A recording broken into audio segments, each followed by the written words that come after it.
ನಮಸ್ತೆ ವೀಕ್ಷಕರೇ, ಇವತ್ತು ಮೊಳಕೆ ಕಾಳು ಸಾಂಬಾರು ಮಾಡೋದನ್ನು ನೋಡೋಣ ಬನ್ನಿ. ಮೊಳಕೆ ಕಾಳು ಸಾಂಬಾರು ಆರೋಗ್ಯಕ್ಕೆ ಎಷ್ಟು ಒಳ್ಳೆಯದು ಅಷ್ಟೇ ರುಚಿ ಕೊಡುತ್ತೆ. ಇದಕ್ಕೆ ಮಸಾಲೆಗಳನ್ನು ರುಬ್ಬಿಕೊಳ್ಳೋಣ. ಮೊಳಕೆ ಕಾಳು ಸಾಂಬಾರಿಗೆ 2 ರೀತಿ ಮಸಾಲೆಗಳನ್ನು ರುಬ್ಬಿಕೊಳ್ಳಬೇಕು. ಇದಕ್ಕೆ ಈರುಳ್ಳಿ, ಚಕ್ಕೆ, ಲವಂಗ, ಶುಂಠಿ, ಬೆಳ್ಳುಳ್ಳಿ, ಕೊತ್ತಂಬರಿ ಸೊಪ್ಪು ಹಾಕಿ ರುಬ್ಬಿಕೊಳ್ಳಬೇಕು. ನಂತರ ಮತ್ತೆ ಟೊಮ್ಯಾಟೊ, ತೆಂಗಿನಕಾಯಿ ತುರಿ ಮತ್ತು ಅಚ್ಚ ಖಾರದ ಪುಡಿ 2 ಸ್ಪೂನ್ ಹಾಕಿ ನುಣ್ಣಗೆ ರುಬ್ಬಿಕೊಳ್ಳಬೇಕು. ಮೊಳಕೆ ಕಾಳು ಸಾಂಬಾರಿಗೆ 2 ರೀತಿ ಮಸಾಲೆಗಳನ್ನು ರುಬ್ಬಿಕೊಂಡು ಮಾಡಿದರೆ ತುಂಬ ರುಚಿ ಕೊಡುತ್ತದೆ ಸಾಂಬಾರು. ಕುಕ್ಕರಿಗೆ 2 ಸ್ಪೂನ್ ಎಣ್ಣೆ ಹಾಕಿ ಅದು ಬಿಸಿಯಾದ ನಂತರ ಮೊಳಕೆ ಕಟ್ಟಿದ ಹುರುಳಿಕಾಳನ್ನು ಹಾಕಿ ಮೀಡಿಯಮ್ ಆಗಿ ಫ್ರೈ ಮಾಡಿಕೊಳ್ಳಬೇಕು.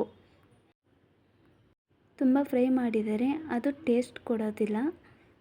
ಇದು ಫ್ರೈ ಮಾಡಿದ ನಂತರ ನಾವು ರುಬ್ಬಿದ ಮಸಾಲೆಯನ್ನು ಹಾಕಿಕೊಳ್ಳಬೇಕು. ಇದರಲ್ಲಿ 5 ನಿಮಿಷ ಚೆನ್ನಾಗಿ ಬೇಯಬೇಕು. ನಂತರ ಅದಕ್ಕೆ ಮತ್ತೆ ರುಬ್ಬಿದ ಮಸಾಲೆಯನ್ನು ಹಾಕಿ ಅದನ್ನು ಕುದಿಯಲು ಬಿಡಬೇಕು. ನಂತರ ಅದಕ್ಕೆ ಕುದಿದ ನಂತರ ಅದಕ್ಕೆ ಬದನೆಕಾಯಿ ಮತ್ತು ಆಲೂಗಡ್ಡೆ ಸೇರಿಸಿ ಒಂದು 3 ವಿಷಲ್ ಮಾಡಿಸಿದ್ರೆ ಸಾಂಬಾರು ರೆಡಿಯಾಗುತ್ತೆ. ಮೊಳಕೆ ಕಾಳು ಸಾಂಬಾರು ತುಂಬ ಟೇಸ್ಟಿಯಾಗಿ ಚೆನ್ನಾಗಿರುತ್ತೆ. ಅದಕ್ಕೆ ರುಚಿಗೆ ತಕ್ಕಷ್ಟು ಉಪ್ಪನ್ನು ಹಾಕಬೇಕು. ನಂತರ ಮುಚ್ಚಳ ಹಾಕಿ ವಿಷಲ್ ಬರಿಸಿ. ಇದು ಮುದ್ದೆಗೆ ತುಂಬ ಚೆನ್ನಾಗಿರುತ್ತೆ. ನೀವು ಒಂದು ಟೈಮ್ ಟ್ರೈ ಮಾಡಿ ನೋಡಿ. ಮುದ್ದೆ ಮೊಳಕೆ ಕಾಳು ಸಾಂಬಾರು ಸೂಪರಾಗಿರುತ್ತೆ.